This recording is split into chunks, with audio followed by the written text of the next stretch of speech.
नमस्कार, आप देख रहे हैं यीशु जनता मीडिया। इस वक्त हम लोग दरभंगा वाली रूट में हैं, मुजफ्फरपुर से जो दरभंगा जो, और मेरे साथ एक भक्त जो देख रहे हैं कहाँ से आ रहे हैं, कैसे आ रहे हैं, बातचीत करते हैं। क्या नाम हुआ? तो हर हर महादेव, जय श्री राम। मेरा नाम है सिद्धम यादव। मैं कटिहार जिला के आजमनगर प्रखंड के हल्लगा गांव से हूँ। कहाँ से कहाँ गए थे?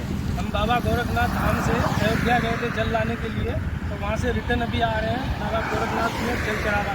सफर कितना किलोमीटर था? सफर जाने आने में 1600 किलोमीटर। 1600 किलोमीटर। कैसे, क्या मन में आया था इतना दूर चलना? मन में आया, मन में श्रद्धा हुआ जो अब के बार मतलब संगम से जल उठा करके कांवर लेकर के आके गोरखनाथ धाम में चढ़ाया जाए। जल तो पास में मिलता है। पास में मिलता है, पास में भी जल मिलता है, पास में ऐसे मिलता है, लेकिन राम पूरी परशुराम भूमि है अयोध्या, अयोध्या से इस बार जल ला करके चढ़ाया जाए। वैसे तो हमारे वहाँ के सारे मतलब आदमी वहाँ से क्या बोलता है जो मनिहारी से जल ला करके चढ़ाते हैं, 150 किलोमीटर पड़ता है, लेकिन मेरा मन में श्रद्धा हुआ जो हम 1600 किलोमीटर का यात्रा तय करके इस बार जल चढ़ाए। सबका एक मन में होता है कि सब खाना जो उनसे लाए, आपके भी मन में उसी मेरा मन में इसी तरह से आया तो संगम घाट से जल ला करके बाबा गोरखनाथ में चढ़ाना है। बाबा के भक्त हैं और आगे झंडा है, पीछे झंडा है, साइकिल नया, और क्या कैसे मन में बाबा को सावन के महीना में जल चढ़ाना पड़ता है, और ये 1600 किलोमीटर आप डाउन तय करते हैं। रहना सहना मंदिर और आने जाने खाता रास्ता या दूर दराज घर नहीं है, कैसे? हाँ, मतलब यही चीज़ था, हर हर महादेव बोलते रहते थे, आगे बढ़ते रहते थे, और मन में मेरा कुछ नहीं था जो आगे क्या होगा, पीछे क्या होगा, आगे जाने से क्या हो सकता है, लेकिन कुछ भी नहीं करने का कोई संदेह नहीं था। बस हर हर महादेव बोलते रहते थे और आगे निकलते रहते थे। क्या कहना चाहेंगे? बहुत सारे लोग तो विरोध करना चाहते हैं। विरोध करने वालों से हमें कुछ नहीं कहना है, विरोध करने वाले विरोध ही करेंगे हमेशा। हम ये चाहते हैं जो हम अपना धर्म के लिए कुछ करें, और हम ये कहना भी चाहते हैं जितने भी सनातनी भाई है अपना धर्म के लिए कुछ करें, कांवर उठाएं, जल अर्पित करें। आप नहीं जा पाइएगा संगम घाट से जल लाने के लिए, तो आपको जहाँ से अच्छा लगे आप वहाँ से जल ला करके बाबा पे चढ़ावा दीजिए। ये सावन का पवित्र महीना में रास्ते में क्या सेवा मिला? रास्ते में बहुत सेवा मिला।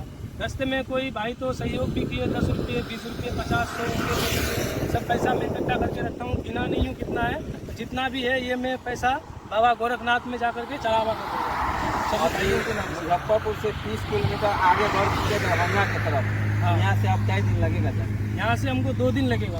8 दिन। तारीख को मैं 6 बजे तक पहुँच जाऊँगा बाबा गोरखनाथ तक। कहीं साइकिल खराब हुआ था, ये हुआ था गोरखपुर से 25 किलोमीटर पहले, तो पंचर हो गया था ये, तो फिर एक भाई मिला, वो पंचर बना करके दिया हमको। हाँ, फिर पिछला टायर में पंचर हुआ था, बनवा करके दिया था। कल इधर फुलवाड़ी चौक पड़ता है, फुलवाड़ी चौक में मेरा गरीब हुआ था, तो वहाँ पेट्रोल पंप पर रुके तो उनको खाना पीने का व्यवस्था भी। कितना दिन का सफ़र रहा? मेरा आज 10वां दिन है और 2 दिन लगेगा, 12वां दिन का सफर है। 12 दिन, बाकी 11 दिन में चढ़ जाना चाहिए। नहीं, 11 दिन में नहीं, 12 दिन में ही, मतलब पूर्णिमा लगेगा 8 तारीख का रात में। उसी दिन पर आप पहुँचे? उसी दिन पहुँचेंगे, उसी दिन जल अर्पित करना है।